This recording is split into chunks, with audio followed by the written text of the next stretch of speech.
Dad, आज मैं घर चली जाऊंगी। राहिल मुझे 11 बजे लेने आ जाएगा। ठीक है बेटा, आराम से जाना और बारी की बिल्कुल फिक्र मत करो। मैं हूं उसके साथ। डैड, बारी की टेंशन तो मुझे हमेशा रहती है। तभी बारी वहां आ जाता है।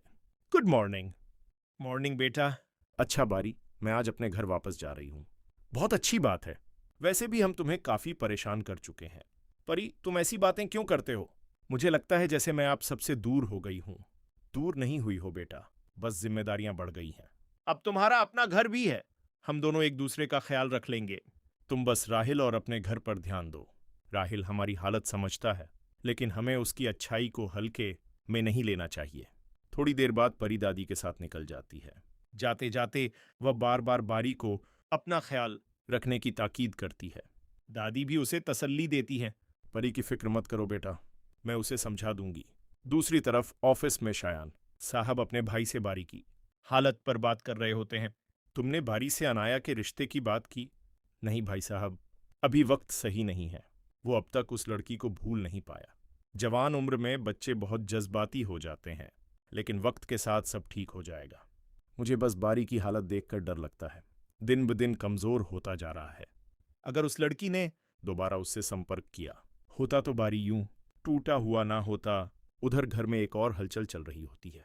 समीर जैसे ही वापस आता है, रुमासा सवालों की बारिश शुरू कर देती है। इतनी जल्दी वापस आ गए? मुझे लगा आज रात वहीं गुजारने वाले हो। तुम हर बात का गलत मतलब क्यों निकालती हो? मैं अम्मा से मिलने गया था। अच्छा, अम्मा जान के साथ तो कभी इतनी देर नहीं बैठे। समीर झुंझला जाता है। तुम पुलिस वालों की तरह पूछताछ क्यों कर रही हो? रुमासा मुस्कुरा देती है। इतनी आसानी से पीछा नहीं छोड़ूंगी मैं। उसी रात बारी अकेला बैठा अपनी टूटी हुई जिंदगी के बारे में सोच रहा होता है। तभी उसके पिता उसके पास आते हैं। बेटा, मैं तुम्हें यूं उदास नहीं देख सकता। खुद को संभालो। बारी की आंखें भर आती हैं। डैड, जब मॉम गई थीं तब आपने क्या महसूस किया होगा, अब समझ आता है। फर्क बस इतना है कि वो हमेशा के लिए चली गई थीं और वो मुझे जिंदा छोड़कर चली गई। शायान साहब बेटे को सीने से लगा लेते हैं। जिंदगी ऐसे ही चलती है बेटा। लोग आते हैं, चले जाते हैं, मगर हमें जीना नहीं छोड़ना चाहिए। बारी दर्द से मुस्कुरा देता है। लेकिन कुछ लोगों की कमी कभी पूरी नहीं होती। बेटे का दर्द देखकर शायान साहब टूट जाते हैं। अगर तुम कहो तो मैं परिसे के सामने हाथ जोड़ लूंगा, सिर्फ तुम्हारी खुशी के लिए। लेकिन बारी तुरंत उन्हें रोक देता है।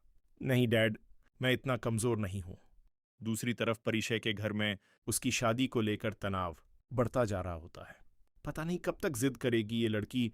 उसकी माँ गुस्से में कहती है, मम्मी प्लीज, मुझे बस थोड़ा वक्त चाहिए। अच्छे रिश्ते बार बार नहीं आते परी। दादी बीच में समझाने की कोशिश करती है।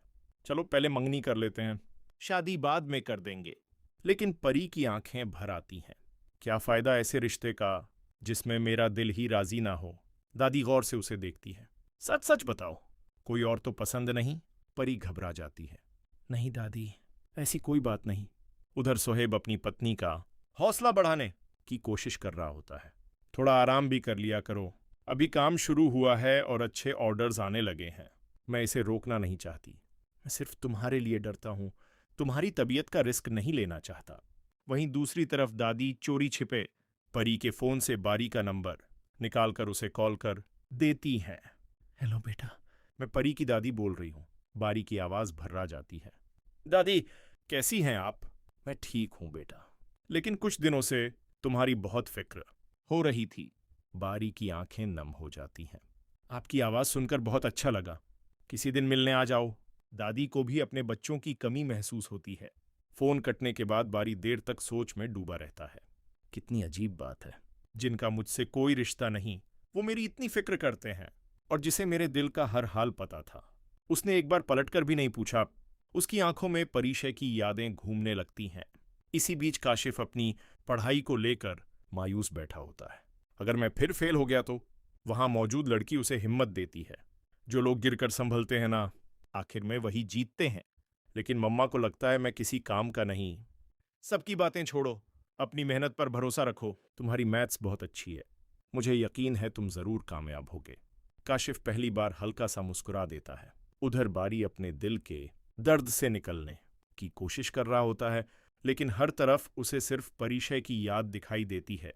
तुम तो मेरी हर बात समझती थी परी, फिर मेरी खामोशी क्यों नहीं समझ पाई?